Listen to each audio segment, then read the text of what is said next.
मित्रांनो, ठरलं तर मग या मालिकेच्या आजच्या भागामध्ये महिपत अजूनही तेथे दामिनीजवळच बसलेला असतो। हा दामिनी आता कसला तरी विचार करत आपली केबिनमध्येच एरझऱ्या घालत असते। महिपत तिची खूप वेळ गंमत पाहतो आणि म्हणतो, बाई झाला का हो विचार करून? ते कोर्टामध्ये उद्या सगळं काही आपल्याच बाजूने होईल ना? त्यावेळी दामिनी म्हणते, प्रिया म्हणाली आहे खरं, सायकोलॉजिस्ट समोर सगळं ती व्यवस्थित बोलली आहे, पण आय डाऊट, कारण ती जरा ना फोनवर घाबरल्यासारखीच वाटत होती। आता उद्या अर्जुन आपल्यावर कोर्टामध्ये काहीतरी बॉम्ब टाकणार आहे आणि त्या अगोदरच तो आपल्याला डेफ्यूज करायला हवा। त्यावरती महिपत जरा घाबरतो आणि म्हणतो, हो हो, मलाही हेच म्हणायचंय, ते डेफ्यूजच करायला हवा। त्यावेळी दामिनी म्हणते, शिखरे जरा ना तुम्ही नीट विचार करा, अशी एखादी कोणती गोष्ट आहे का जी तुम्ही मला नाही सांगितली? अगदी छोट्यातली छोटी गोष्ट असेल ना तरीही ती मिस करू नका, मला सांगा तुम्ही। हा महिपत विचार करतो आणि म्हणतो, नाही सांगितलंय ना सगळं, मी अगदी सगळं काही सांगितलंय, म्हणजे त्या थेरड्यावर हल्ला केला आणि तो फसला हे सुद्धा मी सांगितलंय। त्यावेळी दामिनी म्हणते, तो पराक्रम तुमचा आठवतोय मला। त्यावरती महिपत जरा चिडूनच म्हणतो, ते थेरडं ना पनवेलमधनं 4-5 दिवस गायब झालं होतं, नाहीतर सापडला असताना तिथेच मी त्याला खल्लास केला असता। त्यावेळी दामिनी आता लगेचच विचार करते आणि म्हणते, काय? 1 मिनिट, पाटील पनवेलमधनं 4-5 दिवस गायब झाले होते? मग पोलीस स्टेशनमध्ये जाऊन हजेरी लावलीच कशी त्यांनी? महिपत म्हणतो, नसेलच लावली हजेरी। तेव्हा दामिनी लगेचच म्हणते, अहो पण हे महत्वाचं आहे ना शिखरे, आणि म्हणून मी तुम्हाला सांगत असते, प्रत्येक छोटी छोटी गोष्ट तुम्ही मला सांगत जा, आणि या एकाच गोष्टीवरनं ना आपण मधुभाऊंची बेलसुद्धा कॅन्सल करू शकतो, असं म्हणून ती जरा महिपतवर भडकते। त्यावेळी महिपत म्हणतो, अरेच्चा, माझ्या लक्षातच आलं नाही, ताऱ्याने एक सही केली नाही तर तो पुन्हा जेलात जाऊ शकतो, हे मला माहीत होतं, पण त्या टायमाला ना नेमकं ध्यानात नाही आलं माझ्या। आता देशमुखबाई, त्या थेरडेची ना जामीन रद्दच करा, लगेचच्या लगेच करा बरं। तेव्हा दामिनी खूप विचार करते आणि म्हणते, नाही शिखरे, लगेचच एक घाव आणि 2 तुकडे करायचे नसतात, हातात आलेलं शस्त्र हे हुशारीने वापरायला शिकायचं। त्यावरती महिपत म्हणतो, आता आहे ना शस्त्र हातात, त्याने घावच घालायचा आहे ना आपल्याला, की फक्त धार दाखवत राहायचं दुश्मनाला? तेव्हा ती आता म्हणते, करेक्ट, असंच करायचंय आपण अर्जुन बरोबर डील करायचं, कारण मधुभाऊंनी हजेरी मिस केली आहे हे माहीत असून सुद्धा मी त्यांची बेल कॅन्सल करायला लावणार नाही, आणि त्या बदल्यामध्ये अर्जुनने आपल्याला प्रियाचा सायकोलॉजिस्टचा रिपोर्ट द्यायचा। त्यावेळी महिपत चिडूनच म्हणतो, म्हणजे त्या थेरड्याला जेलात जाण्याचा आपला प्लॅन होता तो सोडून द्यायचा का? तेव्हा ती म्हणते, असं कुठे म्हणाले मी, त्याच्याबरोबर आपल्याला डील करायचे असं म्हटले, आणि ते डील पाळायचं असं नाही म्हणाले। असा खोटेपणा आता दामिनी करणार असते। मी कोर्टात सगळं काही सिद्ध करणारच आहे मधुभाऊंबद्दल, परंतु कधी, जेव्हा अर्जुन आपल्याला सायकोलॉजिस्टचा प्रियाचा रिपोर्ट देईल ना तेव्हा। त्यावेळी आता दामिनीचं हे डोकं पाहून महिपत इम्प्रेसच होतो आणि लगेचच म्हणतो, देशमुखबाई, अहो इतके वर्षे कुठे होता तो तुम्ही? त्यावेळी दामिनी रागातच त्याच्याकडे पाहते। त्यानंतर आता तो जरा घाबरतो आणि म्हणतो, उपकार करा, ज्या विरोधात अशी केस लढायला तुम्ही कधीही उभे राहू नका, नाहीतर समोरच्याला गाफील ठेवून तुम्ही कधी चेचून काढाल ना, सांगता सुद्धा येणार नाही, म्हणजे शब्द द्यायचा आणि फिरवायचा, असं म्हणून तो मिश्किलपणे हसतो आणि हसूनच म्हणतो की एवढी गेंडेची कातडी तर माझी सुद्धा आहेत। त्यावेळी देशमुखबाई म्हणते, कौतुक करताय की शालजोडीचा आहेर देताय? तेव्हा महिपत लगेचच म्हणतो, शालजोडीतले म्हणजे? मग देशमुखबाई म्हणते, काही नाही हो, आणि मधुभाऊ पुन्हा जेलमध्ये जाणार, या आनंदाच्या भरामध्ये काहीही वेड्यासारखं करायचं नाही। देशमुखबाई त्याला दम भरते। मग त्यावेळी महिपत म्हणतो, नाही नाही, अहो आता इथून पुढे तर तुम्ही सांगितल्याशिवाय अजिबात श्वास सुद्धा घ्यायचा नाही, तुम्ही आता टेन्शनच घेऊ नका, सगळं काही एकदम ऑल वेल, आता तुमच्यासोबत राहून राहून ना मी एकदम हुशार झालोय। तेव्हा दामिनी आता त्याला इशारा करून जायला सांगते। महिपत गुपचूप जड पावलांनी तेथून निघतो।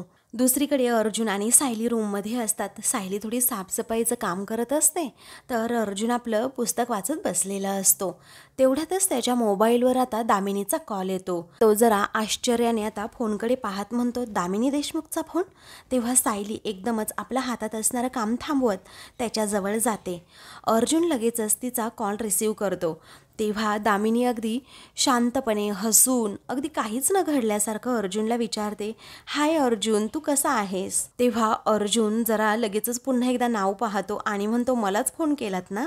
त्यावेळी दामिनी हसते आणि म्हणते, अरे कोर्टातल्या गोष्टी ना कोर्टातच ठेवायच्या असतात. आपली अशी वेगळी काही पर्सनल स्पेस आहे की नाही, आणि त्या स्पेसमध्ये आपण काही वैरी नाही किंवा दुश्मन सुद्धा नाही आहोत एकमेकांचे. इनफॅक्ट तुझ्यासारख्या हुशार आणि ब्रिलियंट वकिलाशी मैत्री करणं खरंच मला खूप आवडेल. असं म्हणून ती अर्जुन समोर आता मैत्रीचा हात करत असते. पण अर्जुन आता एकदमच गप्प राहतो, काही बोलत नाही. त्यानंतर दामिनी म्हणते, म्हणूनच मी तुम्हाला डिनरसाठी इन्व्हाइट करायला फोन केलाय.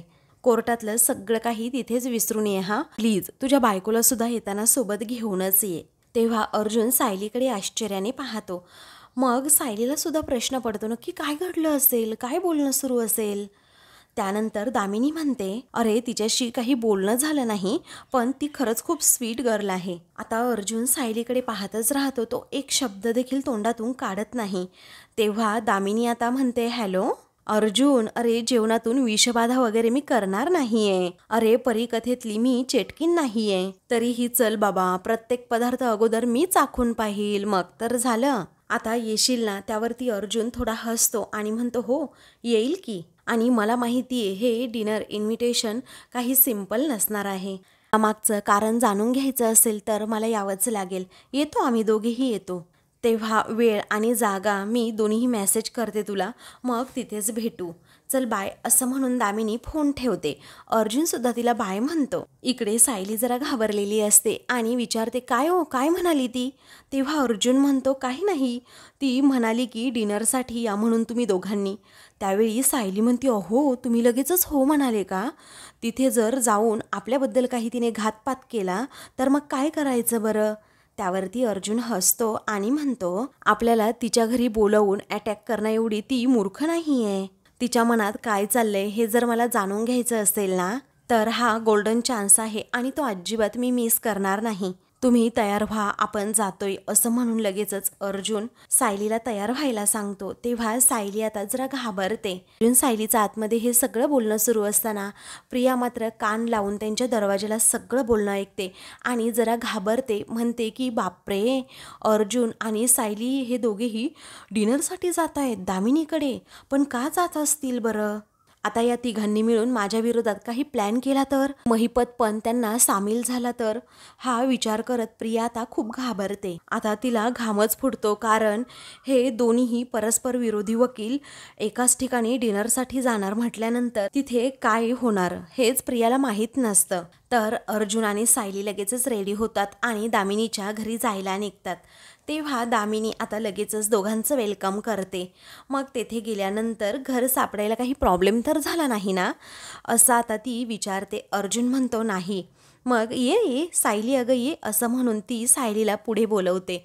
मग दोघेही सोफ्यावर बसतात. तेव्हा दामिनी लगेचच आपली बडबड सुरू करते आणि म्हणत असते की हल्ली टेक्नॉलॉजीमुळे पत्ता सापडायला काही वेळ लागत नाही घरचा.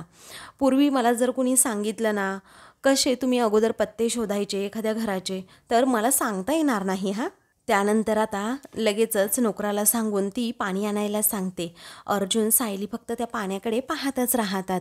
वरती दामिनी म्हणते, पूर्वी ना असं फक्त एकमेकांना घट्ट धरून ठेवण्याचा काळ होता, आणि आता काय रे, लग्न झाल्यानंतर 6 महिन्यात अगदी डिवोर्स सुद्धा होतात. अर्थात तुमचं कपल तसं नाहीये, पण माझी थोडी मिस्टेक झाली.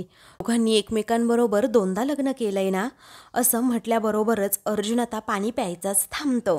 तेव्हा अर्जुन आता एकदमच सायलीकडे पाहू लागतो आणि लगेचच दामिनीला विचारतो, माझ्याबद्दलची सर्व इन्फॉर्मेशन ऑलरेडी तुम्ही मिळवलीच आहे ना, कन्फर्म करण्यामध्ये वेळ कशाला उगीच वेस्ट करताय? असं म्हणून तो हसतो. त्यावेळी दामिनी म्हणते, कारण आज आपल्याकडे ना भरपूर वेळ आहे.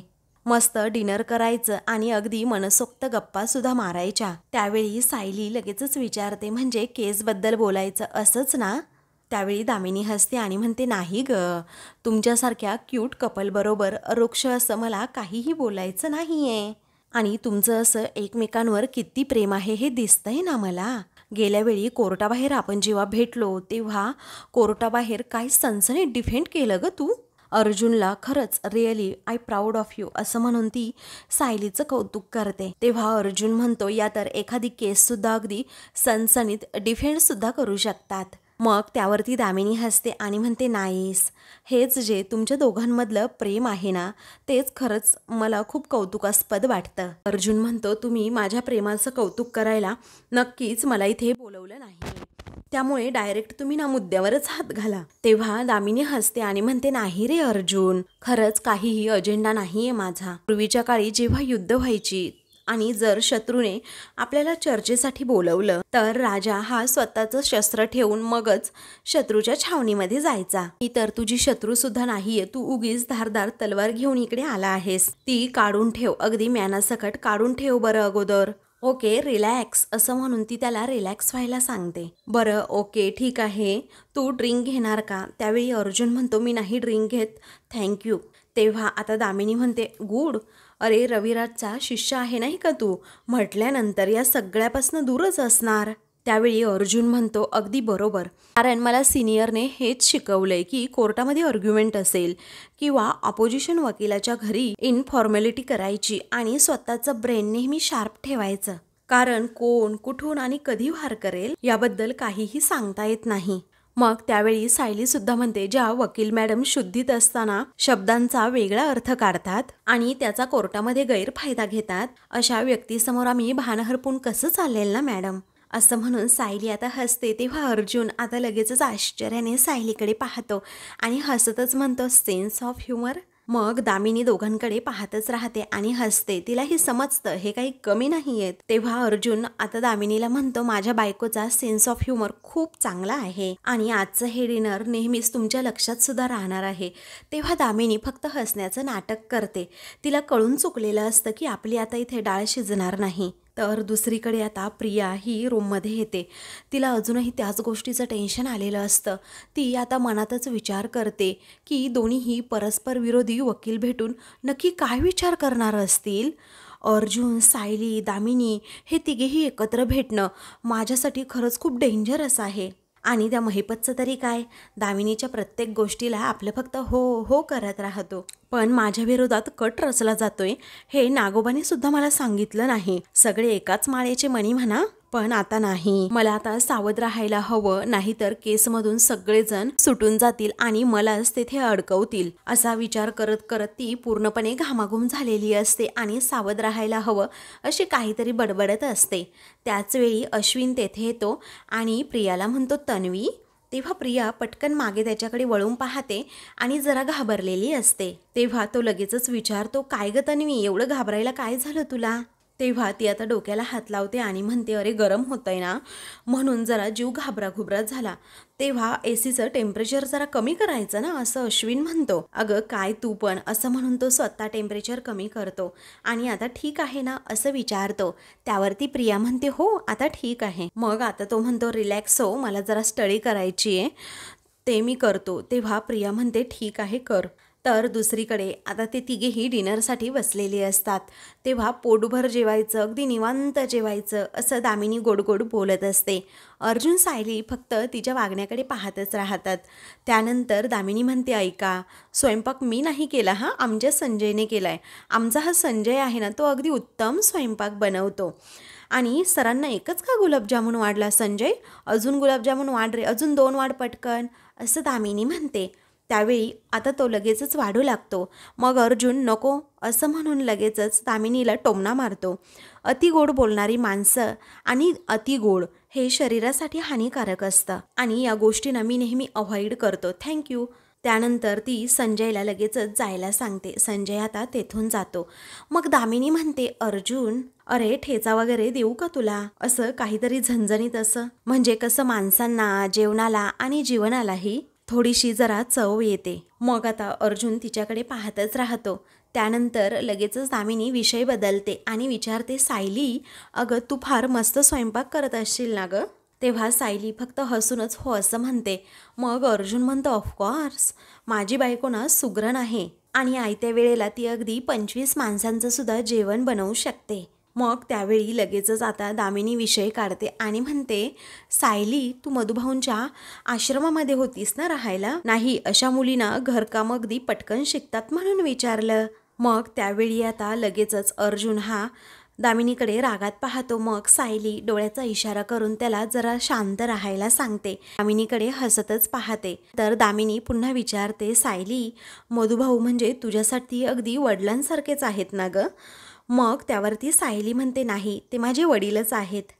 त्यावेळी लगेचच दामिनी म्हणते, या केसमुळे ना अगदी धक्कादायक गोष्टी समोर आल्या आहेत. खरंच ना, मला कळतच नाही, खूप काही गोष्टी समजल्या आहेत मला. त्यावेळी अर्जुन म्हणतो, मग महिपत आणि साक्षी हे दोघेही किती खोटं बोलतायत हे तुम्हाला आत्तापर्यंत समजलं असेल आणि तरीही तुम्ही त्यांची केस घेतली.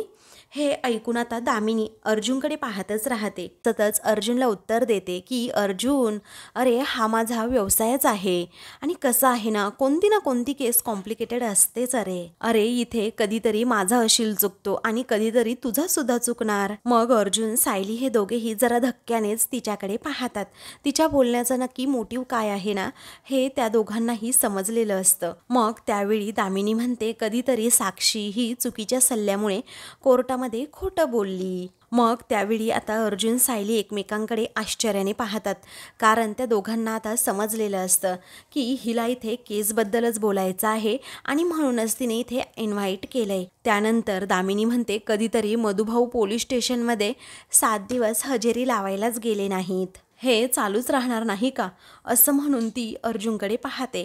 तर अर्जुन धक्क्यानेच दामिनीकडे पाहतो. तर सायली सुद्धा जरा घाबरतेच. त्यानंतर लगेचच आता दामिनी म्हणते, पण मला तुम्ही एक सांगा, जेव्हा मधुभाऊंच्या जीवाला धक्का होता तेव्हा तुम्ही त्यांना मुळशीला घेऊन गेला होतात ना? आणि सायली तुला हे खूप असं जड गेलं असेल ना ग? असं म्हणून आता लगेचच सायलीला सहानुभूती देण्याचा प्रयत्न करत ती तिच्या हातावर हात ठेवते. सायली आपल्या तिच्या हातातून हात काढून घेते आणि म्हणते, मला अजिबात हे प्रकरण जड नाही गेलं, कारण तेव्हासुद्धा आणि आत्तासुद्धा हे माझ्या आणि मधुभाऊंच्या पाठीमागे अगदी खंबीरपणे उभे होते, त्यामुळे तेही संकट अगदी विरूनच गेलं. त्यावेळी दामिनी म्हणते, आय एम शुअर अर्जुन सारखा वकील तुझा नवरा आहे म्हटल्यानंतर काही प्रश्नच नाही, तू त्याच्या एवढी हुशार असणारच. अगं तुला माहीत नाही, पण अर्जुनला माहीत होतं मधुभाऊंनी 6 दिवस काय 1 दिवस जरी हजेरी चुकवली ना तरीही ते फ्लाईट रेस्ट ठरतात. त्यांना जेल होऊ शकते, त्यांची बेलसुद्धा कॅन्सल होऊ शकते. पण नाही, या सगळ्याची काळजी अर्जुनने केलीच नाही. अर्जुनने काय केलं तर त्यांच्या जीवाची काळजी केली. मग सायली अर्जुन धक्क्यानेच एकमेकांकडे आता पाहत राहतात. आता दामिनी हसते आणि म्हणते, कमाल आहे हा, म्हणजे असा नवरा मिळायला खरंच भाग्य सुद्धा लागतं. आता तुम्ही दोघे काही जेवतच नाही आहात. सायली, अजून एक गुलाबजामुन तुला खावाच लागेल, घे घे असं म्हणून ती लगेचच सायलीच्या प्लेटमध्ये गुलाबजामुन वाढते. मग आता लगेचच अर्जुन जरा चिडतो आणि म्हणतो की हे जेवणाचं नाटक आहे ना ते अगोदर आपण इथे बंद करायला हवंच. असं म्हणून तो ताटाच्या पाया पडतो आणि लगेचच दामिनीला म्हणतो, आपण ना जरा आता मुद्द्याचंच बोलूयात, कारण तुम्ही कितीही म्हणालात की आम्हाला इथे इन्व्हाइट करण्यामागे तुमचा कुठलाच हेतू नाहीये आणि यावर माझा तर अजिबात विश्वास नाहीये, असं दामिनीला तो सरळ स्पष्ट शब्दात सांगतो. त्यावेळी दामिनी म्हणते, स्मार्ट, अगदी स्मार्ट आहेस रे अर्जुन तू. मग त्यावेळी ती म्हणते, मी मॅनर्स म्हणून ना जेवण संपेपर्यंत वाट बघणार होते, पण आता नेमकं पॉइंटवर येऊयातच. मधुभाऊंनी पोलीस स्टेशनमध्ये जाऊन 7 दिवस हजेरी लावली नाही, हे स्टेटमेंट मी तुझ्या विरोधात कोर्टामध्ये वापरू शकते, बरोबर? तेव्हा अर्जुन सायली आता धक्क्यानेच तिच्याकडे पाहतात. त्यावेळी आता लगेचच ती म्हणते, पण मी तसं करणार नाहीये अर्जुन, मी मधुभाऊंना जेलमध्ये पाठवणार नाहीये. इनफॅक्ट त्यांनी हजेरी लावली हे मी पूर्णपणे विसरून जाते, चालेल? मग आता अर्जुन लगेचच मुद्द्यावर येतो आणि सरळ स्पष्ट शब्दात दामिनीला विचारतो, आणि त्या बदल्यात तुम्हाला माझ्याकडून काय हवं आहे? त्यावेळी दामिनी म्हणते, स्मार्ट, फार काही नाही रे. प्रिया मधुकरची जी सायकोलॉजिस्टने चौकशी केली ना त्याचा रिपोर्ट हवाय, बस, बाकी काही नाही, असं ती अगदी हसूनच म्हणते. हे ऐकून आता अर्जुन सायलीला देखील आता धक्का बसतो. आता डिनरसाठी हिने नक्की का बोलवलंय हे बरोबर अर्जुन आणि सायलीला आता समजलेलं असतं, त्यामुळे ते दोघेही आता एकमेकांकडे पाहतच राहतात. तर आता अर्जुन लगेचच विचारतो, म्हणजे तुम्ही मला अगदी डील ऑफर करताय, बरोबर? तेव्हा आता दामिनी लगेचच म्हणते, हो आणि मधुभाऊंना जेलबाहेर ठेवण्यासाठी ही काय फार मोठी डील नाही अर्जुन, आणि खरं सांगू ही तर तुझ्या फायद्याचीच आहे. तेव्हा अर्जुन सायली आपापल्या परीने विचार करत असतात. आता दामिनीने या दोघांनाही जेवायला बोलवलेलं असतं खरं, तिने अर्जुनला बरोबर कोंडीत पकडलेलं असतं. अर्जुन सुद्धा आता खूप हुशार असतो. तो म्हणतो तुम्ही तुमचा हेतू साध्य करण्यासाठी बरोबर खेळी खेळलीत. त्यावेळी दामिनी हसते आणि म्हणते हो अरे अर्जुन, एवढं तर होतच राहणार आणि आपल्यामध्ये असं चालतं. अरे तुझा मुद्दा मी कोर्टामध्ये नाही मांडणार आणि तू त्या बदल्यात मला ते रिपोर्ट द्यायचे. आता सायलीला दामिनीचा खूपच राग आलेला असतो आणि ती जरा रागातच दामिनीकडे पाहते. दामिनी मात्र अर्जुन बरोबर आता नजर मिळवत नसते, कारण तिला तिच्या प्रश्नाचं उत्तर हवं असतं. मग आता अर्जुन हसतो आणि म्हणतो तुम्हाला ब्रिलियंट लॉयर उगाचच म्हणत नाही. त्यावरती दामिनी सुद्धा हसते. असं दोघांच्या फायद्याचं डील हे तुम्हीच ऑफर करू शकता. दामिनी आता खुश होते आणि लगेचच अर्जुनकडे हसत पाहते. तिला असं वाटतं की अर्जुन लगेचच या गोष्टीसाठी आता तयार होणार, म्हणून आता ती स्वतःला खूपच हुशार समजायला लागते आणि लगेच शहाणपणाचा आव्हानात म्हणते कसं आहे अर्जुन, आपण दोघेही कायद्याच्या जगात वावरतो. मग अर्जुन म्हणतो हो बरोबर आहे तुमचं. तेव्हा आता एकमेकांना जर थोडी मदत केली तर चालतं ना रे मग, असं आता दामिनी म्हणते. त्यावेळी सायली धक्क्यानेच आता दामिनीकडे पाहते, कारण ही सरळ सरळ आपल्याला डील ऑफर करतीये असा हेतू सायलीच्या मनात असतो. त्यावेळी अर्जुन म्हणतो हो तुमचं बरोबर आहे, पण यामध्ये ना एक छोटंसं करेक्शन आहे.